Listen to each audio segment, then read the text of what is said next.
এ পর্যায়ে সংক্ষিপ্ত বক্তব্য দেবে বিনোদন বন্ধু মাওলানা মহিউদ্দিন হাসান খান সাহেব। মাওলানা মহিউদ্দিন হাসান খান সাহেব।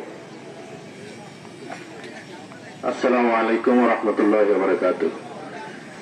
আমরা ইতিহাস ঘাটলে দেখি যে একটা সময় আমাদের দেশে হিন্দুদের রাজত্ব ছিল, ঠিক আছে, কিন্তু তখন গৌড় গোবিন্দরা যে রাজত্ব করছিল তারা দাস প্রথা চালু করছিল।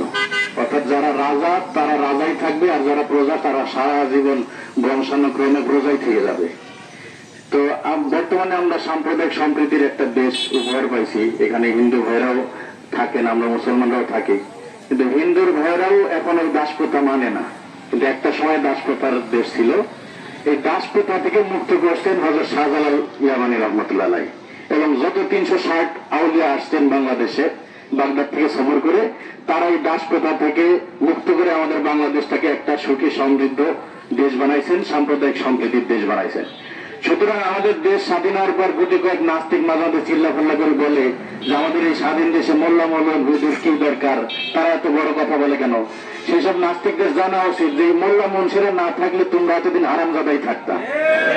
মোল্লা মুন্সিরা তোমাদের বাপ মার বিয়ে পড়াইছে বলে বিয়েটা সই হয়েছে, আর মোল্লা মুন্সি তোমাদের বাপ মার বিয়ে না পড়াইলে তোমাদের বাপ মার বিয়েও সই হতো না, তোমাদের জন্মটাও সই হতো না। তোমাদেরকে সারা বিশ্বের মানুষ হারামজাদা হিসেবে চিনত।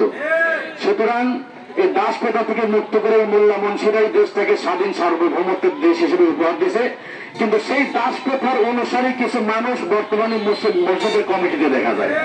তারা বিভিন্ন রাজনৈতিক প্রভাবে, বংশের প্রভাবে, অর্থনৈতিক প্রভাবে মনে করে যে আমরা প্রজা আর ইমাম সাহেব হইল দাস। তো দেশটা আবার দ্বিতীয়ভাবে স্বাধীন হয়েছে, মানুষের বাক স্বাধীনতা ফিরে আসছে।